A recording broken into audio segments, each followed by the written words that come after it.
Olá a todos e bem-vindos a mais um episódio do Conexão Artificial, o seu podcast sobre as complexas e fascinantes intersecções entre tecnologia e humanidade. Eu sou o Tom. E eu sou a Bia. Que bom ter vocês de volta aqui conosco para mais uma jornada pelo mundo da inteligência artificial e suas implicações. Tom, o tema de hoje promete ser daqueles que nos fazem pensar muito, não é? Sem dúvida, Bia. Hoje vamos mergulhar em uma funcionalidade que gerou bastante debate e trouxe à tona discussões cruciais sobre privacidade e segurança digital, o recall da Microsoft. A pergunta que paira no ar é: a Microsoft sabe o que você faz? Exatamente. E essa pergunta, por si só, já causa um arrepio em muita gente. Inicialmente, a ideia do recall parecia uma espécie de superpoder para a nossa memória digital. Mas a execução levantou algumas sobrancelhas, para dizer o mínimo. De fato, o recall foi apresentado como um dos pilares dos novos PCs Copilot+, prometendo ser uma memória fotográfica para o seu computador. Basicamente, ele tira instantâneos, ou snapshots, de tudo o que você faz no PC a cada poucos segundos. A cada poucos segundos? Isso é intenso. Então, ele realmente registra tudo, desde que aplicativos eu abri, quais sites visitei, as conversas que tive, documentos que editei, até o conteúdo de vídeos e imagens. Parece quase uma vigilância constante. É exatamente essa a premissa, Bia. A ideia é que se você precisar encontrar algo que viu ou fez, o recall pode te ajudar a voltar no tempo e localizar essa informação. Tecnicamente, ele opera de forma local, no seu próprio dispositivo, usando as capacidades de processamento neural dos PCs Copilot+. Local, entendi. Isso já é um ponto importante, certo? Ele não envia os dados para a nuvem, o que em tese deveria ser mais seguro.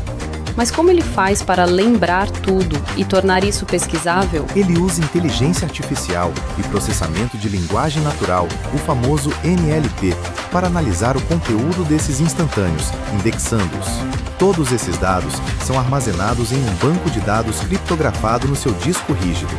A Microsoft realmente enfatizou que os dados não saem do seu dispositivo e que o usuário tem controle. Isso é bom. O controle do usuário é fundamental. Mas você mencionou que a implementação inicial gerou polêmica. Onde foi que a coisa apertou? A controvérsia surgiu porque o recall seria ativado por padrão, ou seja, ele era opt-out. Para não ter essa função, o usuário precisaria desativá-la explicitamente. E isso, Bia, gerou uma onda de preocupações com privacidade e segurança cibernética. Entendi. Então a Microsoft estava dizendo: vamos registrar tudo o que você faz, a menos que você diga para não fazer. Isso é uma virada de mesa e tanto. A maioria das pessoas nem sabe onde desativar certas funções, muito menos algo tão intrusivo. Exatamente. Especialistas levantaram alarmes sobre o potencial de vigilância e as vulnerabilidades que uma base de dados tão rica e abrangente de atividades do usuário poderia criar. A pressão foi tão grande que a Microsoft teve que recuar. E essa reviravolta foi positiva, não foi? Lembro de ter lido que eles mudaram para opt-in e adicionaram mais camadas de segurança. Sim, uma mudança significativa. Agora, o recall é opt-in, ou seja, o usuário precisa ativá-lo explicitamente. Além disso, o acesso à linha do tempo do recall exigirá autenticação via Windows Hello, o que adiciona uma camada extra de segurança para impedir que pessoas não autorizadas acessem seu histórico, mesmo que tenham acesso físico ao seu computador. Ufa, isso realmente faz uma diferença enorme. É um alívio saber que a empresa ouviu o feedback e priorizou a privacidade do usuário. Mas, Tom, depois de toda essa polêmica, qual é o real potencial do recall? Ele ainda pode ser útil? Apesar das controvérsias, Bia, o recall, quando compreendido e utilizado com cautela, oferece um leque de aplicações práticas que podem, de fato, redefinir a produtividade digital. Imagine-se trabalhando em um projeto complexo, com dezenas de documentos, abas do navegador e conversas. Sim, o caos digital que todos conhecemos. Tentar lembrar onde você viu aquela informação específica, um nome, um trecho de código, uma imagem, é uma busca frustrante e que consome um tempo precioso. Precisamente. Com o recall, você pode simplesmente descrever o que está procurando, e a IA vasculhará sua linha do tempo, apontando para o momento exato em que aquela informação estava visível na sua tela. Isso é uma economia de tempo significativa e uma redução da carga cognitiva. Isso é fascinante! É como ter uma secretária pessoal que anotou tudo o que você fez e sabe exatamente onde está cada pedacinho de informação. E a integração com o Copilot, o assistente de IA da Microsoft, deve tornar isso ainda mais poderoso, certo? É onde a funcionalidade realmente brilha. O Recall atua como a memória contextual do Copilot. Em vez de fazer uma pergunta genérica como "Qual é a capital da França?", você poderia perguntar ao Copilot: "Onde eu vi aquele gráfico de vendas que o João me mostrou na semana passada?" Ah, que legal! Ou qual era o nome daquele software de edição que eu pesquisei ontem? O Copilot, com a ajuda do Recall, se transforma de um assistente genérico em um copiloto verdadeiramente pessoal. Ele não só entende a pergunta, mas também o contexto das minhas interações. Exatamente. Ele pode oferecer respostas e ações personalizadas e altamente relevantes. Indo além da recuperação de informações, as aplicações futuras do Recall podem se estender a cenários de aprendizado e automação proativa. Como assim? Ele poderia me ajudar a aprender melhor ou a ser mais eficiente? Ao analisar padrões de uso ao longo do tempo, o Recall, em conjunto com outras IAs, poderia identificar gargalos na sua produtividade ou sugerir ferramentas e métodos para otimizar suas tarefas. Por exemplo, se ele notar que você frequentemente alterna entre duas aplicações para copiar e colar dados, ele poderia sugerir uma automação. Isso é genial! É como ter um mentor digital que não só lembra o que você fez, mas também te ajuda a fazer melhor. Em um contexto educacional, ele poderia ajudar a revisar tópicos complexos, mostrando onde você interagiu com determinado conceito. O Recall tem o potencial de ser mais do que uma memória.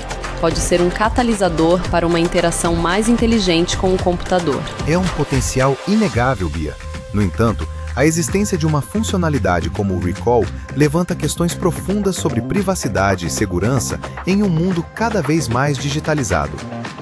Mesmo com as salvaguardas que a Microsoft implementou, a mera possibilidade de ter um registro contínuo de todas as suas interações digitais é algo sem precedentes para um sistema operacional de consumo. E a principal preocupação de segurança reside no fato de que, se o dispositivo for comprometido por malware ou um ataque sofisticado, essa memória abrangente se torna um alvo de valor inestimável para cybercriminosos, certo? Um banco de dados contendo tudo que um usuário viu e fez, mesmo que criptografado, representa um risco monumental de roubo de identidade, espionagem corporativa ou até mesmo chantagem. É um tesouro de dados para quem conseguir acessá-lo. Do ponto de vista da privacidade, isso é assustador. Mesmo que a Microsoft diga que os dados ficam no dispositivo, a natureza intrusiva da captura de instantâneos, que pode incluir informações sensíveis como dados bancários, conversas médicas, senhas digitadas por um breve instante, gera um efeito inibidor. Exatamente. Os usuários podem se sentir menos inclinados a explorar, pesquisar ou discutir tópicos sensíveis em seus PCs, sabendo que há um registro quase permanente de suas atividades. Essa mudança no comportamento do usuário, impulsionada pela percepção da vigilância, pode ter impactos psicológicos e sociais a longo prazo. É como se o computador, que antes era uma ferramenta neutra, agora se tornasse um confidente silencioso que guarda todos os seus segredos. E isso muda a forma como nos relacionamos com a tecnologia. Os desafios éticos e regulatórios em torno do Recall são igualmente complexos. Como as leis de proteção de dados, como o GDPR e a LGPD, se aplicam a uma funcionalidade que coleta dados tão íntimos, mesmo que localmente? E se esses dados forem solicitados por autoridades legais, ou se um bug permitir o vazamento? São perguntas que nos levam a um território desconhecido. A Microsoft está na vanguarda de uma nova era de computação pessoal, onde a IA não é apenas uma ferramenta, mas uma extensão da nossa própria mente. O Recall nos força a confrontar a questão fundamental. Até que ponto estamos dispostos a entregar nossa privacidade e nossa memória digital em troca de conveniência e produtividade? A resposta a essa pergunta moldará não apenas o futuro da computação, mas também a própria natureza da nossa relação com a tecnologia. É uma linha tênue entre o avanço tecnológico e a preservação da nossa individualidade e liberdade no espaço digital. O recall nos mostra que essa discussão é mais urgente do que nunca. Para recapitular, o Recall é uma ferramenta poderosa da Microsoft que cria uma memória fotográfica do seu PC, registrando suas atividades para ajudar na produtividade. Inicialmente polêmico por ser opt-out, a Microsoft reavaliou e tornou-o opt-in, adicionando autenticação via Windows Hello. Ele promete revolucionar a forma como interagimos com nossos computadores, atuando como uma memória contextual para o Copilot e abrindo portas para automação e aprendizado. Mas, ao mesmo tempo, levanta sérias preocupações sobre segurança de dados e privacidade, desafiando nossas noções de espaço pessoal digital. E é essa dualidade que nos leva à nossa reflexão final. Em um mundo onde a nossa memória digital pode ser tão vasta e detalhada quanto a nossa própria, o que acontece com a nossa capacidade de esquecer, de reinventar, de ter um espaço verdadeiramente privado para a mente? Se cada interação, cada pensamento visualizado na tela for registrado, isso não nos condiciona a uma forma de ser mais cautelosa, menos espontânea? A memória artificial pode ser uma bênção para a produtividade, mas pode ser um fardo para a alma, forçando-nos a confrontar um eu digital que é quase uma cópia exata do nosso eu consciente. A memória humana é falha, seletiva e, de certa forma, essa falibilidade é o que nos permite evoluir, perdoar e seguir em frente. Uma memória perfeita e onipresente, por mais útil que seja, pode paradoxalmente nos prender ao passado digital, tornando a linha entre o que somos e o que fizemos cada vez mais tênue. O futuro digital exige de nós não apenas a adoção de novas ferramentas, mas uma profunda reavaliação do que significa ser humano na era da inteligência artificial. É uma conversa que está apenas começando, e o Conexão Artificial estará aqui para explorá-la com vocês. Esperamos que este episódio tenha provocado algumas reflexões importantes. Se você gostou, não se esqueça de compartilhar este episódio nas suas redes sociais e deixar seu comentário. Queremos saber o que você pensa sobre o recall e a privacidade digital. Agradecemos imensamente a sua audiência e companhia. Até a próxima!